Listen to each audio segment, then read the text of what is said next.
Moi, j'aime bien écouter toute seule des histoires sur Kikou.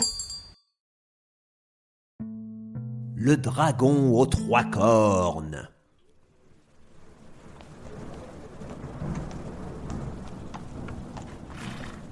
Par une froide journée pluvieuse, notre chevalier se promenait, cherchant de bonnes actions à faire ou de géants à sauver, lorsqu'il croisa un panneau annonçant une petite ville à quelques lieues d'ici. Il décida de prendre cette direction. Peut-être les habitants avaient-ils besoin d'un héros pour accomplir de grandes choses.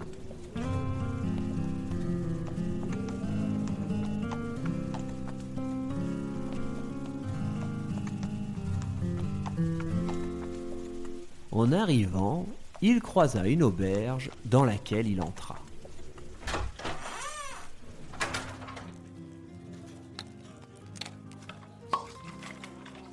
Des gens mangeaient, d'autres discutaient, et un vieil homme s'occupait de servir les clients.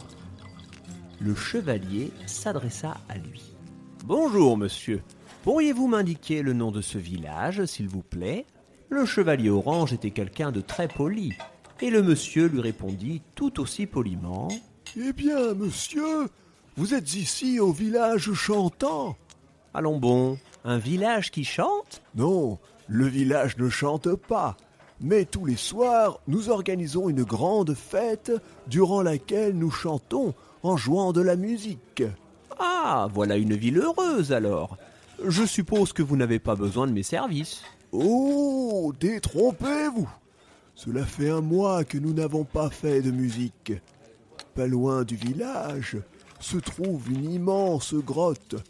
Dans cette grotte, nous entendons tous les soirs des rugissements énormes.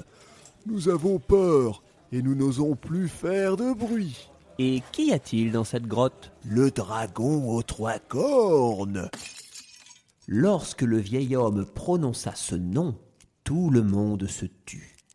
D'habitude, les dragons n'avaient qu'une seule corne. Si celui-ci en avait 3, il devait être monstrueux. Le chevalier décida d'aller lui-même s'occuper de la bête. Il sortit dans le froid et s'aventura dans les collines voisines, cherchant la fameuse créature. Il se retrouva soudainement en face de l'énorme entrée d'une énorme grotte.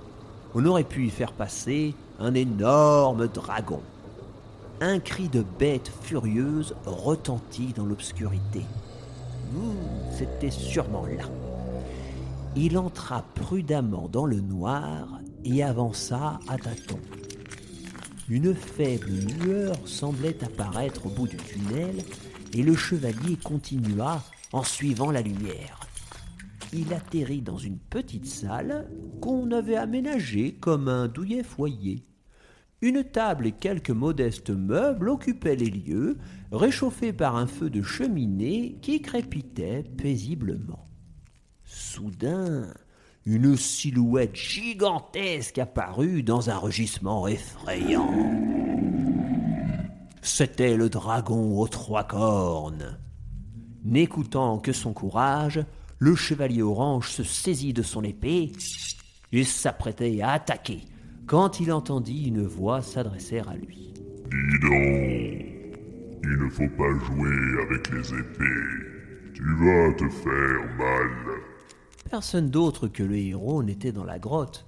Il comprit alors que c'était le dragon qui venait de lui parler. « Vous connaissez ma langue ?»« Bien sûr que je la connais. Ça fait 152 ans que je vis ici, tu sais.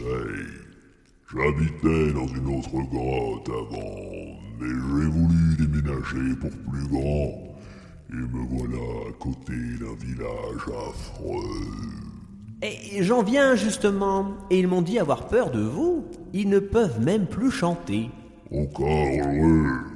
La fête tous les soirs, jusqu'à tard dans la nuit, ça va pas, non? J'ai besoin de dormir, moi. Ils font tellement de bruit que j'ai dû me mettre un casque sur les oreilles. On dirait que j'ai 3 cornes. Ah, je comprends. Je vais parler aux habitants du village. Le chevalier redescendit de la colline, expliqua la situation et tout le monde se mit d'accord avec la grosse bête aux 3 cornes.